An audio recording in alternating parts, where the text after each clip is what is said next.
Hi everyone, welcome back to another Practice Together session. This topic is on solving logarithmic equations. If you haven't already seen the tutorial video on this, do check it out in the link below.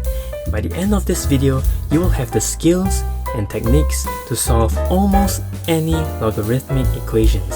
So let's jump right in. Now, in solving logarithmic equations, our objective is to find the unknown. In this case, all these questions are pertaining to the value of x. So let's start off with the first question. For a start, we are going to use the comparison method for most of the questions. Now, to do this, we must first ensure that the log to the base are the same on both sides of the equation. And we must also ensure that the coefficient in front of each log term on each side is equals to 1. We can then employ the comparison method. So let's write down the question over here. After ensuring that these criteria is in place, we can put therefore by comparing 3x minus 1 is equals to 10x minus 15. Bringing all the x on the left hand side, we will have minus 7x equals to minus 14, and x has a value of positive 2. Now let's try another question in the same kind of framework that we have to ensure that both the log bases are the same and that there is only a coefficient of 1 in front of each log term. So for the next part, we will have log base 2. 4x plus 3 is equals to log to the base 2, 2x plus 13. We can then compare the terms straight away. By comparing, we have 4x plus 3 equals to 2x plus 13. 2x is equals to 10 and x is equals to 5. Now, a common mistake that most students might make is to cancel the log to the base 2 directly from the question. This is not correct because we are not able to divide both terms by log 2 because this expression over here, they belong as a single term. So we are not supposed to cancel out the log to the base 2. Alright, so that's why we are going to use this method called the comparison method. Now you might ask, what if the coefficient in front of the log is not a 1? So let's try this example over here. This coefficient in front of the log is actually 2. Our job now is to bring up the value of 2 as a power so that the coefficient in front of this log term is equals to 1.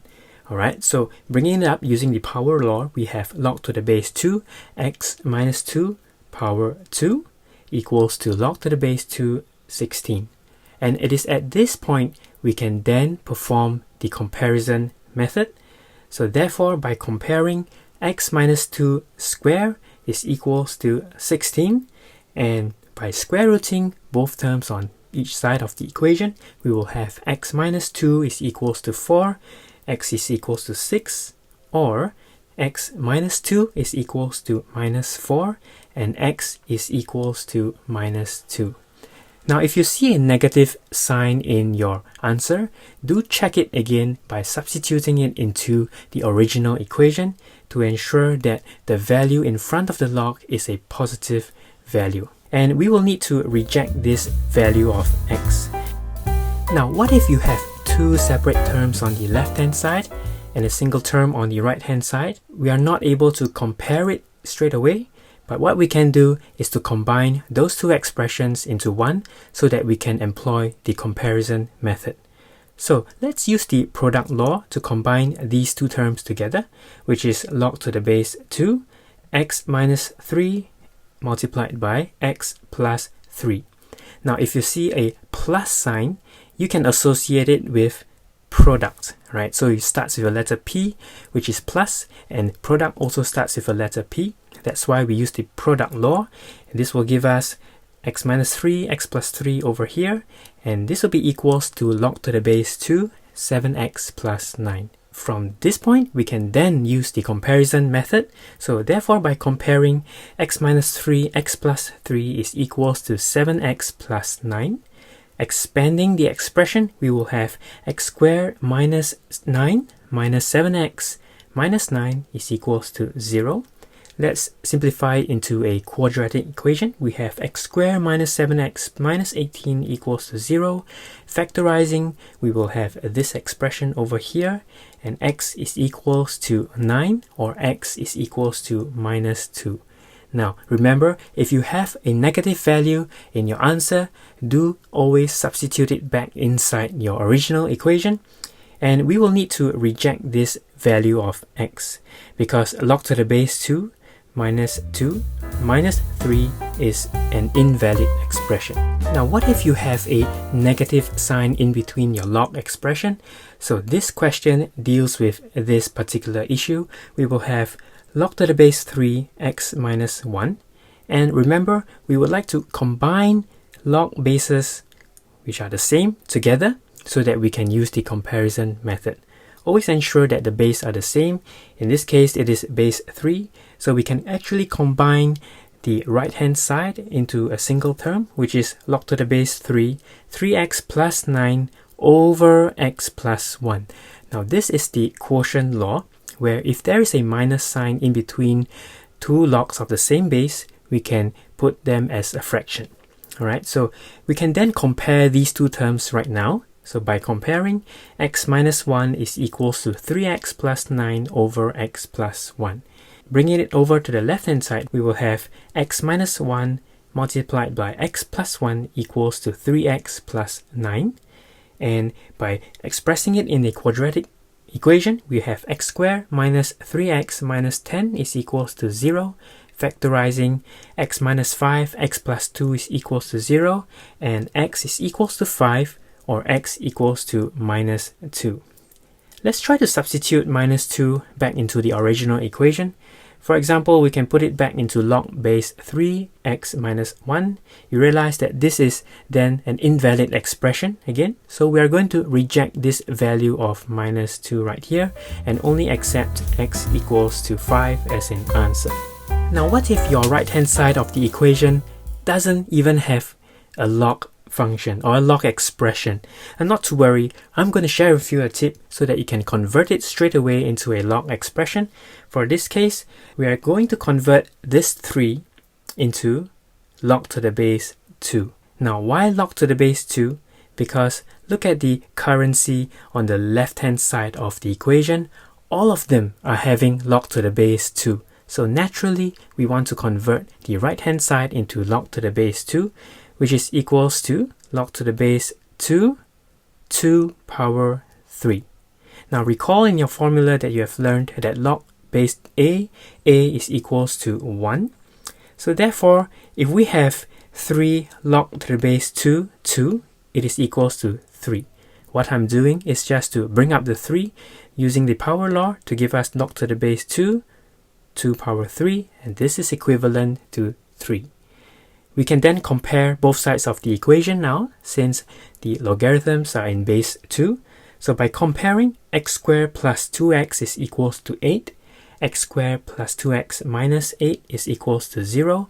Factorizing the expression, we have x plus 4, x minus 2 equals to 0, x is equals to minus 4, or x is equals to 2. Be very careful over here. Do not just accept these as the answers. So substitute minus 4 back into the original equation. Log to the base 2 minus 4 does not exist. So we are going to reject this answer. Alright, another way to approach such questions, if you do not have any logarithmic expression on the right hand side, not to worry, we can use the method called converting a log to an index form. So we have this question over here, log to the base 2. I'm going to combine the left hand side together as one expression using the quotient law. 6x over x plus 3, because the bases are the same, is equals to 1. Now at this point, look at the base. The base is actually base 2, right? So what we can do is to bring base 2 over to the right hand side. At the same time, we push up the value of 1 into a small power on top. So we will have 6x over x plus 3 is equals to base 2 power 1. Now remember, if you have other kinds of bases like base 3, 4, 5 respectively, all you need to do is to bring that value of the base to the right hand side and bring up the number to become a power. Alright, so we have 6x is equals to 2x plus 6 by cross multiplying. 4x is equals to 6 and x is equals to 3 over 2. Now let's try another question where we can employ the conversion to an index form. We have a common log 3x plus log x plus 2 is equals to 1.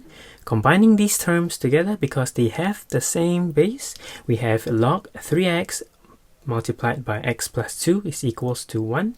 And remember, this is a common log, so its base will be the value of 10. So bring that base 10 over to the right hand side, push up the 1 into a power, and we have 3x squared plus 6x equals to 10 to the power of 1. This is called the conversion to an index form from a logarithmic form.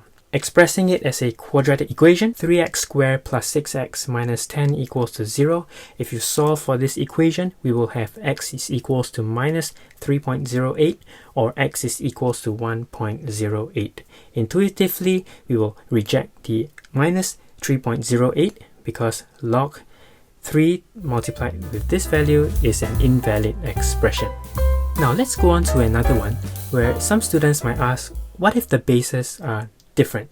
Alright, then we can use the change of base law to help us convert all bases in the equation to the same base. What we can do is to find out what is the lowest possible base in that question, which is probably 2. All we need to do is to write log to the base 2, put the bigger rectangle on top, which is 2x minus 1, over log to the base 2, because that is what we want, and put a smaller rectangle below, which is 4, minus log 2x equals to 0. Next, we will have log base 2, 2x minus 1. At the denominator, we will have log to the base 2, 2 power 2, minus log 2x equals to 0. Simplifying, we will then have log to the base 2, 2x minus 1, minus 2 log to the base 2x is equals to 0. Now the denominator over here is equals to 2, and I'm going to use that value of 2 to multiply to every single term in the expression so that we can eliminate the fraction. So let's combine the two expressions on the left into one expression using the quotient law. So we will have log base 2, 2x minus 1 over x to the power of 2. Now recall in the earlier questions where we bring up 2 using the power law, this is what is happening right now. We have 2x minus 1 over x squared is equals to 0. Now if you have a log expression on the left hand side and just a number on the right hand side, recall that we can convert that into an index form. So we have base 2 right now. Let's bring up this base 2, push it to the right hand side, push that 0 into the power as 2 power 0, and we have 2x minus 1 over x squared equals to 2 power 0. 2x minus 1 is equals to x squared multiplied by 1 because 2 power 0 is 1. And let's have a quadratic equation right now, which is x squared minus 2x plus 1 equals to 0. X equals to 1. Now I do hope you have learned something from this video. Do check out the free practice questions and worked answers linked in the description box below so that you can polish up your solving of logarithmic equation skills. I'll see you in the next video and thanks for watching.